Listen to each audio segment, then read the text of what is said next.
lelo ezali bongo mokolo ya suka o wapezala ki bongo misala ya ba gouverneur ya 26 province ya RDC bazoki bongo mokanisi ya kovanda sika moko ya kwa koyeba ndenge ni baki ko améliorer to pe ko développer moto na province na ye kasi nazali nga moko te na plateau na nga ya mokolo lelo nazali na directeur ya communication ya chef de l'état wapepa ya ko lukapenda ko koyebisa biso na mozindo depuis le lancement il y a conférence des gouverneurs pe clôture na yango lelo pe misala oyo mokonza mboka sili bongo ko inaugurer mokolo lelo pe lisusu esonga malamu tozui ezali bongo initiative présidentielle ya ko kebisa sida et pas ya bana o ezomi penza na kati ya tempe ya 12e conférence des gouverneurs monsieur jusqu'à kusema topesi mbote mama journaliste. Nini penza population congolaise ayiko simba na voyage d'itinérance ya mokonza mboka pe misala ebele asili bongo kosala awa na province ya Lualaba. Yambo nalingaki na corriger Mamuke nazali ya solo directeur ya communication kasi directeur ya communication adjoint na présidence ya République lelo ezali e mokolo ya esengo pambate mokonza mboka auti kosala poso mobimba awa na Kolwezi pe nyonso eleki na malamu boyebi makamulu ebele eutai koleka awa ya liboso ezalaki o babengi itinérance mokonza mboka ayaki awa pote ameka kotambola atala ye moko misala oyo gouvernement national gouvernement provincial euti kosala awa pe mokonza mboka asepeli bino moko bomoni apemite accueilli partout na o ezali kosala pe fierté ya ville pe ya mboka ya mibale ezalaki milulu ya gouvernement 47e réunion au conseil des ministres bouta comme na mama premier ministre ba ministre ba yike gouvernement mobimba pe basu mikano o esengeli po na mboka etambola malamu kasi esengo ezali pe po na oyo babengi conférence de gouverneurs bango nyonso bayaki awa nyonso eleki malamu surtout ba recommandation oyo euti koleka awa solo penza soki basaleli yango tokanisi Congo ekoki pe kokende liboso kasi eloko motuya ezali ete santé nde ezalaki mingi balobelaka politique balobelaka infrastructure kasi ambala oyo bazwi balobeli santé pe basuki wana te mokonza mboka auti ko responsabiliser moko ya ba gouverneur po te bameka kotala likambo oyo ya santé ya population donc lelo ezali mokolo ya esengo tolingi initiative wana ya bokebisi sida et pas ya bana est-ce que ekolongisa vraiment la province? Oui, il y a solo penza soki ba gouverneur de province ndenge mokonza mboka auti koloba soki ba s'impliquer profondément et koki kosalima pa tomoni nini ba gouverneur ya ngambo oyo ya Lualaba oyo ya Olomami to pe ya Tanganyika boni vraiment ba mikotisaki na kati ya makambo ya poliomyélite pe lelo ezali plaisir bamona bana na biso bazwi mangwele oyo ekokwa kosunga bango pona maladie ya bukabuka. Mokonza mboka soki si na koloba ke 13e conférence des gouverneurs et za bongo na Kwilu. Est-ce que ezali défité parce que toyebi que tango aye bongo ko assister na 12e conférence awa na Lualaba a sali bongo misala ya kosala inauguration de baba lopoto. Donc ezali ko s'enchaîner. Est-ce que Kwilu parce que bazali la même revenu te na Lualaba est-ce que simba to ezali lancement défi pour ici bango que na chaque 6 mois esengeli basala ka bongo conférence ba se réunir pour batala ndenge ni ba ko développer moto na ngambo na bosenga ezalaki ebele penza to monaki ba province ya Sankuru to monaki pe ya Kasai to monaki mais kasi mokonzi mboka ye moko azui mokano wana tota ko solola na gouverneur ya province ya Kwilu Philippe oya ABC biso ete yambo à la conférence à gouverneur mokonza mboka akokende nanu na itinérance donc auti ko annoncer itinérance tournée mikolo ezali koya avant décembre mokonza mboka akokende na Kwilu à solola na bana mboka pour ba préparer conférence ya gouverneur ona tokanisi lelo ezali kakate que souci ezali kakate tokende na mboka oyo si ebonga mais kasi conférence ya gouverneur ezo permettre mokonza mboka akende pe komona ba province mosusu oyo ezali na makoki ebele te lokola Kolwezi lokola Lualaba mais tokanisi était volonté ce qui volonté ezali pourquoi pas parce que tout le monde qui Tanganyika et Ambaka, gouverneur, et c'est Salima Nambandaka, et au Salima P partout. Je pense que vocation est allée les 26 provinces ezala en mesure ya koabriter pour présidence eza tournante ndenge balobaka et comme ezali mbala mibale na mbula moko tokanisi eke ba province nyonso pourquoi pas Sankuru, pourquoi pas Congo central, pourquoi pas Mai-Ndombe, pourquoi pas ba province etikali pe bayamba mokonzi mboka. Pour le résultat ça page rose chef de l'état les ezali bongo mokolo ya mbotama na ye esali pe clôture donc en tout cas milulu elle le sili na esengo nyonso tout moi un mot. Oui, tombeli bo mbotama elamu na mokonzi mboka Félix Antoine Tshisekedi Tshilombo, 62 ans, c'est plus qu'une grâce, c'est une bénédiction. Ezali mapamboli yango wana mokonzi mboka alingaki alekisa mokolo yango o tobengi na méditation kasi tomoni awa ba surprise ebele o bakonzi bapesie mais bisope lokola to tombeli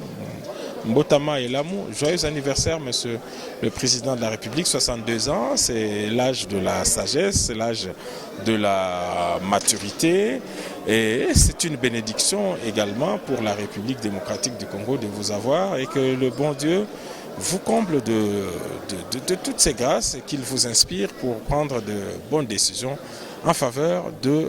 vos compatriotes. Merci beaucoup. Kaka ndenge to sili sabino que na kati ya village de congrès des alliés sikao les alliés place ba 20 ba gouverneur ya 26 provinces ya RDC bazu bongo mokamo ya ko sangisa makanisi na bango ya ko ba ndenge nini moto na ngamu na ko développer province na ye kasi ba gouverneur bazala ki bongo accompagner na ba président ya ba assemblée provinciale na bango et puis na ba député provincial na bango ah wa to zali boso ya le président de l'Assemblée provinciale il y a Sankuru, on peut pas être au solo là et penza na molai pour que talisa biso ba difficulté to ma avancer ni nezali bongo na province ya Sankuru. Honorable cher président la pesi mbote kasi to kolinga penza na molai ba to ba yeba na mozindo. Merci ngai kombo na ngai honorable Lambert Makonjo naza président de l'Assemblée provinciale ya Sankuru pe nazali rapporteur adjoint na conférence de présidents des assemblées provinciales de la RDC. Voilà, tozala ki pendana esango makasa ko assister bino na COPAP na Matadi, ezala ki première sortie na bino. To mona ki ndenge sila ki bongo koleka, mais lelo boye vraiment ko assister na 12e conférence des gouverneurs, to ngato ba penza na molai boye na thème ya yambo oyo ba premier jour ya lancement, thème ba développer oyo pe ko succès mokola lelo ezali bongo ma etali bongo santé. Alors, bino étant ba président de l'Assemblée provinciale. To eboite province na province ali na moi mosolo nango ali pe na moi ba difficulté nango mais nini pena mozindo ko ba we simbi bino nyonso ba province nyonso. Merci mingi pour na d'abord to yaki pour na makambo mibale kambo ya liboso ezambela à invitation ya chef de l'État ou ya ndimi a associé ba président de l'Assemblée provinciale na kati ya conférence des gouverneurs parce que et tant que bazako lo makambo ya province era ba gouverneur bazako présenter état des lieux ya ba province il fallait ba président de l'assemblée au baza ba chef ya institution ya liboso ya ba province bazala pe baye ba ndenge ya ko intégrer yango kati na mibeko oyo ezako tambwisa province yango wana ba il a été résolu depuis un moment que ba associé ba président de l'assemblée na kati ya conférence des gouverneurs wana loko ya liboso donc toye liboso na mbela wana lokolo olobi yango thème nango eza santé oyo eza lelo kaka droit fondamentalité mais eza pe lolenge moko mokonzi mboka moni pona ko créer cohésion sociale na kati ya mboka na biso lokolo yebi mboka na biso eza na bitumba oyo ba imposer biso injustement et pas ya bangunya oyo baza ko envier ba richesse ya mboka na biso. Et donc, lelo oyo, on a parlé de la cohésion, mais pour ce qui concerne de la santé au Sankuru, Sankuru a présenté besoin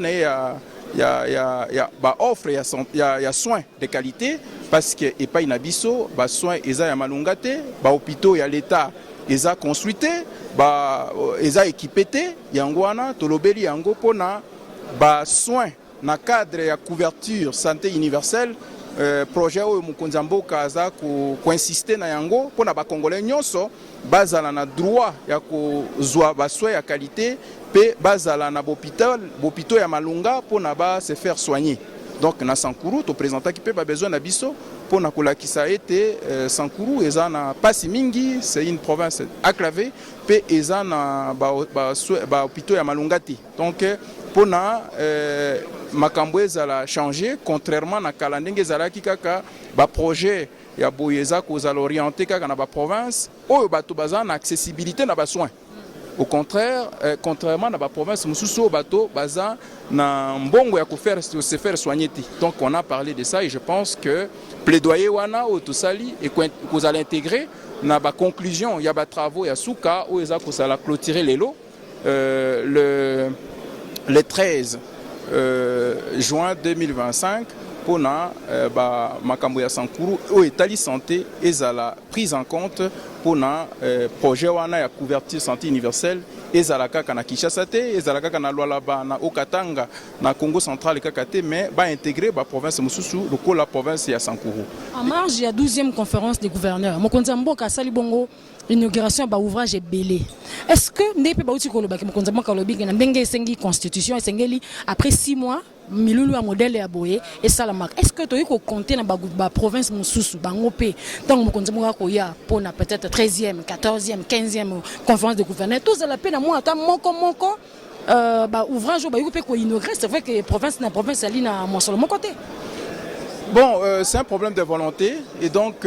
bisopé to monique eza bien parce que ndenge Mokonzi Mboka azako tambola na cadre ya ba conférence des gouverneurs azo sa l'itinérance pe azako identifier ba besoin ya province nyonso. Donc awa bien que batongi ba inaugurer mais ça n'a pas besoin mususu ya province ya Lualaba o ya présenter pas Mokonzi Mboka o ya présenter na gouvernement central ba koki na bango basuki o bazo senga soutien na gouvernement central. Donc ça sera important itinérance angwe et continuer na ba province nyonso parce que ezaka rendez-vous il y a dépenses mais aussi rendez-vous aux provinces azako profiter pour na ko présenter ba besoin na bango o makoki ezosuka na province pour na gouvernement central Mokonzi Mboka atia loboko pour na province na biso nyonso tout ezala booster ezala consolider na makambo o etali développement. Mais bisopé na cadre ami balé à conférence de président des assemblées il fallait qu'il tout ça l'évaluation parce que depuis tout ça qui na bino na matadi tout ça lina l'évaluation il fallait tout ça l'évaluation après création. Il y a COPAP, conférence des présidents des assemblées, il fallait qu'on fasse l'évaluation des activités. Ndengeni ni makamboza kotambola parce que l'objectif principal nabiso ezali pour la consolidation de la stabilité des institutions provinciales. Ndenge Mokonzi Mboka a pesa kimbela wana na Kalemi. Donc on a fait l'évaluation, lobby tout ça là qui plénière pour na kotala makambo eza kotambola te makambo etali ba cotisation makambo etali ba province mususu au moins ba problème ezali pe to ko proposer solution na biso et pas ya Mokonzi Mboka pe na gouvernement central ba disposition nini ba koki kozwa pona ba province ezala stable. Impression na yo pour la kosukisa moko parmi 26 gouverneurs azali mwasi a présenté ba ouvrage ebele au Mokonzi Mboka inauguré. Est-ce que ezali ko lakisa te ke ba mosusu bazana ya kolala est-ce que ezali likanisité ya kolamusa ba ninde ko le mosusu to pe ezali manque de volonté ba ndeko mosusu? Oui, likambo wana kandenge bato nyonso baza koloba likambo wana échanger makanisi o bato bazana koloba ke moi sa tonga kamboka te lelo to monique Lualaba eza etongami na mwasi donc eza eloko eza ke pressionner bato nyonso pe bato nyonso tout ba betele maboko akende liboso et comme modèle ya ba province nyonso biso nyonso tout toza interpellé toza impressionné pe eza leçon morale pour na bato nyonso tout. Merci beaucoup. Merci vraiment.